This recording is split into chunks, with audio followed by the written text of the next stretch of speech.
सुप्रभात बच्चों। आज हम कक्षा 4 के पर्यावरण अध्ययन विषय का पाठ 21 कपड़े की कहानी का आगे का प्रकरण कपड़े की रंगाई व छपाई के बारे में पढ़ेंगे। तो देखो बच्चों, इससे पहले हमने पढ़ा कि वस्त्र कैसे कैसे होते हैं, किस प्रकार के होते हैं, कितने होते हैं। वस्त्र यानी कपड़ा, और जो कपड़े हैं वो हमें सर्दी, गर्मी और बारिश से बचाते हैं। हमने देखा कि वस्त्र कई प्रकार के होते हैं। सर्दी में हम अलग तरह के वस्त्र पहनते हैं, गर्मी में अलग तरह के वस्त्र पहनते हैं, बारिश के समय में हम अलग प्रकार के वस्त्र पहनते हैं। सर्दी में हम ऊन से बने हुए गर्म वस्त्र पहनते हैं और गर्मी में हम सूती वस्त्र पहनते हैं। फिर हमने देखा कि सूती कपड़ा कैसे बनाया जाता है। तो सूती कपड़ा बनाने के लिए सबसे पहले हमें चाहिए कपास, और सबसे पहले खेतों में कपास उगाई जाती है। इस कपास से कारखानों में धागा बनता है। धागा बनने के बाद उस धागे से कपड़ा है वो मशीनों द्वारा बनाया जाता है। कपड़ा बनने के बाद उस पर रंगाई की जाती है और फिर उस कपड़े की सिलाई होती है, और फिर सिले सिलाए वस्त्र हैं वो बाज़ारों में बिकने के लिए आते हैं। जिस प्रकार सूती कपड़े के लिए हमें कपास चाहिए, ऊनी वस्त्र के लिए हमें ऊन चाहिए, और ऊन हमें कहाँ से मिलती है? भेड़ों से प्राप्त होती है। इसके बाद हमने देखा रेशमी वस्त्र। रेशमी वस्त्र रेशम के कीड़ों द्वारा जो लार तैयार की जाती है उनसे बनती है। रेशम के कीड़े जो लार इकट्ठी करते हैं उसे कोकून कहते हैं, और फिर उस कोकून को उबाला जाता है और उससे रेशमी धागा तैयार किया जाता है, और उस रेशमी धागे से रेशमी वस्त्र बनाए जाते हैं। फिर हमने ये भी देखा कि खादी के वस्त्र भी होते हैं। ऊनी, सूती और रेशमी वस्त्रों की बुनाई, कताई ये सब मशीनों द्वारा होती है। जिस कपड़े की बुनाई और कताई हाथ से की जाती है उसे खादी वस्त्र कहते हैं। इसके बाद जब कपड़ा बन जाए तो उस कपड़े को रंगने का क्या तरीका है, आज हम इसी के बारे में पढ़ेंगे कि कपड़े की जो रंगाई है वो कैसे की जाती है। तो आसपास अलग अलग रंगों के कपड़े दिखते हैं। कपड़ों पर रंगाई कर उन्हें रंगीन बनाया जाता है। तो कपड़ों को रंगीन कैसे बनाया जाता है? रंगाई करके बनाया जाता है। तो सबसे और कपड़ों को रंगीन बनाने के लिए क्या करना होता है? तो देखिए, सबसे पहले कपड़े को पानी में 3-4 घंटे भिगोते हैं। रंगाई हेतु घोल को तैयार करने के लिए लोहे के एक बर्तन में हल्के गर्म पानी में जो रंग हमें चाहिए उस रंग को डालते हैं। लकड़ी की डंडी से हिलाते हुए घोल बना लेते हैं। रंग को पक्का करने के लिए नमक मिलाते हैं। जिस कपड़े पे रंग करना है उसे इस रंग वाले गर्म पानी में 15-20 मिनट तक उबालते हैं।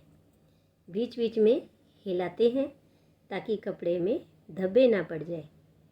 उबालने के बाद कपड़े को फिटकरी डले हुए साफ़ पानी में डालते हैं ताकि फिटकरी से रंग पक्का हो जाए, और फिर उस कपड़े को सुखाते हैं। तो देखा आपने किस तरह से कपड़ों को रंगा जाता है।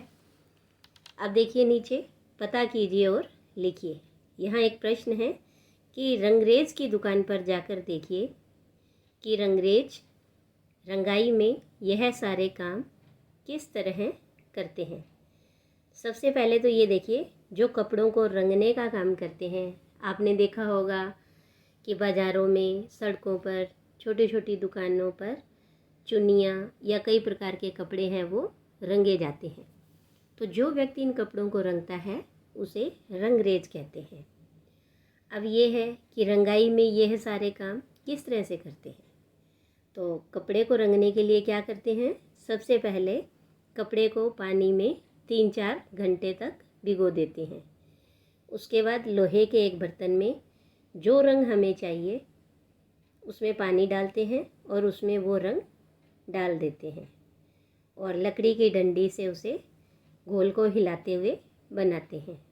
और रंग को पक्का करने के लिए उस रंग वाले पानी में नमक मिलाते हैं और जिस कपड़े पर रंग करना है उस कपड़े को इस रंग वाले गर्म पानी में 15-20 मिनट तक उबालते रहते हैं और बीच बीच में उस कपड़े को हिलाते हैं ताकि कपड़े में धब्बे ना पड़ जाए। और जब कपड़ा उबल जाए, उस पर रंग चढ़ जाता है, तो उसके बाद उस कपड़े को फिटकरी डले हुए साफ़ पानी में डालते हैं। फिटकरी से रंग पक्का हो जाता है और उसके बाद उस कपड़े को सुखा देते हैं। तो इस तरह से कपड़े पर रंगाई का काम होता है। इसके बाद है कपड़ों पर छपाई, कि कपड़ों पर छपाई किस तरह से की जाती है। अब ये देखिए, इसके बाद अपने आसपास के कपड़ों जैसे कि फ्रॉक, चादर, साड़ी, रुमाल आदि को देखिए। इन पर अलग अलग तरह की डिज़ाइन व चित्र बने हैं। इनमें से कुछ चित्र कपड़ा बुनने के साथ साथ ही बनाते जाते हैं, जबकि कुछ कपड़ों पर चित्रों को छापा जाता है। ऐसे ही हमारे राजस्थान की कुछ छपाई कला के चित्र नीचे दिए गए हैं, उन्हें देखिए। ये देखिए इस चित्र में कि ये एक लकड़ी का, जिसे ठप्पा बोलते हैं, ये है और उससे कपड़े के ऊपर प्रिंट किए जाते हैं और ये प्रिंट अलग अलग स्थानों पर अलग अलग नाम से जाने जाते हैं। इनमें से जैसे Sanganeri print, Bagru print, Chittorgarhi print, Barmer का प्रिंट, बंदेज, लहरिया, इस तरह से कई प्रकार के जो छपाई होती है कपड़ों पर की जाती है। अब इसके आगे है कुछ प्रश्न, देखिए और बताइए। अब आपको बताना है। सबसे पहले प्रश्न है, आपने अपने आसपास कपड़ों पर कौन कौन से चित्र देखे हैं। तो आप लिखेंगे, हमने अपने आसपास कपड़ों पर कई प्रकार के फूलों के, पत्तियों के, पशुओं के, पक्षियों के और ज्यामितीय आकृतियों के चित्र देखे हैं। दूसरा है, इनमें से कौन से चित्र बुनाई के साथ बने हैं और कौन से छपाई से बनाए गए हैं। देखा होगा कि कपड़ों पर इस तरह से लाइनिंग यानी चौड़ी चौड़ी सीधी खड़ी लाइनें लगी होती हैं, चेक होते हैं इस तरह से, या फिर इस तरह से कोई भी ज्यामितीय आकृतियाँ बनी होती हैं। ये सारे चित्र बुनाई के साथ बनाए जाते हैं और अनेक चित्र हैं वो फूल पत्तियों के और आदि प्रिंट हैं वो छपाई से बनाए जाते हैं। इसके बाद तीसरा प्रश्न है कि अपनी कॉपी में आप कोई भी अपनी पसंद का एक चित्र बनाइए जो आपने कपड़ों पर देखा है। आप कोई भी चित्र बना सकते हैं, फूल, पत्तियाँ, पशु, पक्षी, जो भी आपको चित्र पसंद है वो आप अपनी कॉपी पर बनाइए। इसके बाद है तरह तरह की पोशाकें। जिस तरह से हमने ये पढ़ा कि कपड़े कई प्रकार के होते हैं, सूती, ऊनी, रेशमी, खादी, उसी प्रकार से अलग अलग स्थानों पर अलग अलग प्रकार की पोशाक बनाई जाती है। उन्हीं कपड़ों से अलग अलग तरीके से कपड़े सिले और पहने जाते हैं। तो ये नीचे चित्र दिखाई दे रहे हैं आपको, इन चित्रों को ध्यान से देखें। भारत देश के विभिन्न प्रदेशों में अलग अलग तरह की पोशाकें पहनी जाती हैं। तो जैसे सबसे पहले इस चित्र में देखिए, ये कहाँ का चित्र दिखाई दे रहा है आपको, जम्मू कश्मीर का। भारत का एक राज्य है जम्मू कश्मीर, जहाँ पर अलग अलग प्रकार के, ये देखिए इस तरह से आपको दिखाई देंगे कि ये जम्मू कश्मीर में पहने जाने वाली पोशाक है। उसके बाद दूसरे नंबर पर है बंगाल की पोशाक, जिसमें बंगाली साड़ी है वो अलग तरीके से पहनी जाती है और पुरुष है वो धोती पहनते हैं। इसके बाद है महाराष्ट्र की साड़ी, महाराष्ट्र की साड़ी अलग तरीके से पहनी जाती है और पुरुष हैं वो कुर्ता पाजामा पहनते हैं। और यहाँ अंतिम में है पंजाब की पोशाक, और पंजाब में जो महिलाएं हैं वो सलवार कमीज़ और पुरुष है कुर्ता पजामा पहनते हैं। और राजस्थान में महिलाएं घाघरा, चोली, चुनरी और पुरुष धोती, कुर्ता पजामा आदि वस्त्र पहनते हैं। तो इस तरह से हमने इस पाठ के अंदर क्या सीखा? तो देखो, हमने सबसे पहले ये देखा कि कपास से कपड़ा कैसे बनता है।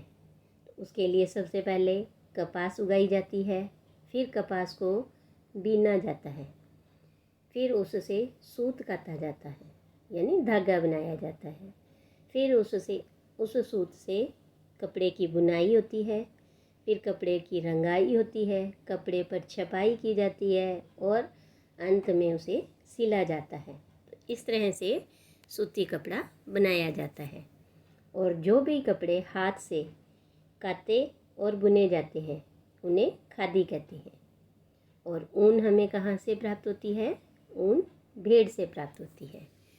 और रेशम जो है वो रेशम के कीट से प्राप्त होता है। इसके बाद हमने ये भी देखा कि खादी वस्त्र और दूसरे वस्त्रों को तैयार करने में अनेक लोगों को रोज़गार मिलता है। आपको याद होगा, इससे पहले हमने देखा कि जैसे कृषि व्यवसाय है उसमें किसानों को आय होती है, फिर जो बीनने का काम है उसमें कई लोग मजदूरी करते हैं, फिर सूत कातने का काम है उसमें भी लोगों को रोज़गार प्राप्त होता है।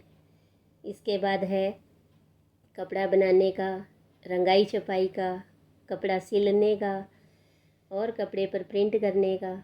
इस तरह से इन कामों में काफ़ी लोग लगे रहते हैं और इन कामों से उन्हें रोज़गार मिलता है। तो इस तरह से हमने पाठ को पढ़ा और इसे बहुत कुछ कपड़े के बारे में सीखा। तो अब आप बताइए कि जाना समझा, और अब बताइए सबसे पहला प्रश्न है, आदि मानव क्या पहनते थे? तो आदि मानव पेड़ों की पत्तियां और छाल से अपने शरीर को ढकते थे। दूसरा प्रश्न है कि मौसम के अनुसार पहने जाने वाले वस्त्रों के नाम लिखिए। यानी हम सर्दी में कौन से कपड़े पहनते हैं? तो सर्दी में हम ऊनी वस्त्र पहनते हैं, जैसे कि स्वेटर, जर्सी, ऊनी टोपी, शॉल, गरम जुराबें, कोट पैंट आदि। और गर्मी में हम सूती वस्त्र पहनते हैं, और जैसे मलमल के बने हुए वस्त्र हैं, कुर्ता पजामा है, सूती साड़ी है, पैंट शर्ट है। इस तरह से अंगोछा है, फैंटा है, इस तरह के कई सूती वस्त्र हैं वो गर्मी में पहने जाते हैं। तीसरा प्रश्न है, रेशम कहाँ से प्राप्त किया जाता है? तो रेशम के कीट से प्राप्त किया जाता है। इसमें क्या है, रेशम का जो कीट है वो अपनी लार से रेशम का धागा तैयार करता है और इसीलिए रेशम के कीटों को पाला जाता है। और ये कीट शहतूत की पत्तियों को खाते हैं, लेकिन आजकल मशीनों से भी कृत्रिम रेशम बनाया जाने लगा है। इसके बाद अगला प्रश्न है, महात्मा गांधी किस तरह के वस्त्रों को प्रोत्साहित करते थे और क्यों? महात्मा गांधी खादी से बने वस्त्रों को पहनने को प्रोत्साहित करते थे, क्योंकि इससे लोगों को रोज़गार मिल सकता। इसीलिए गांधी जी कहते थे कि हमें हाथ से बने हुए कपड़े यानी खादी के वस्त्र पहनने चाहिए। इसके बाद अंतिम प्रश्न है, कपड़ों की रंगाई कैसे की जाती है? तो ये हमने पहले ही देखा था, जिसमें ये प्रश्न आया था कि रंगरेज की दुकान पर जाकर आप देखिए कि रंगाई में सारे काम किस तरह से करते हैं। तो वही सेम उत्तर यहाँ पर आपको लिखना है कि सबसे पहले कपड़े को 3-4 घंटे तक पानी में भिगोया जाता है, फिर एक लोहे के बर्तन में हल्के गर्म पानी में जो रंग हमें चाहिए वो रंग डाला जाता है और लकड़ी की डंडी से उसे हिलाते हैं और इस तरह से एक रंगीन पानी तैयार करते हैं।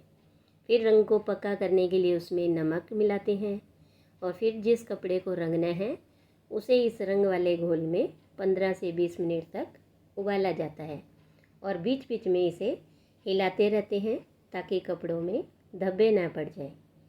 और उबालने के बाद उस कपड़े को फिटकरी डले हुए साफ़ पानी में डाल दिया जाता है ताकि उसका रंग पक्का हो जाए और फिर उस कपड़े को सुखाया जाता है। तो कपड़े पर रंगाई इस तरह से होती है। तो देखा आपने कैसे एक छोटे से तंतु से पहले धागा बनाया जाता है, फिर उस धागे से वस्त्र बनाया जाता है। और ये जो पूरी कहानी है, एक जो कपड़े की यात्रा है, वो बहुत लंबी और मज़ेदार होती है। तो इस तरह से ये हमारा पाठ है वो समाप्त होता है। आज के लिए इतना ही। धन्यवाद।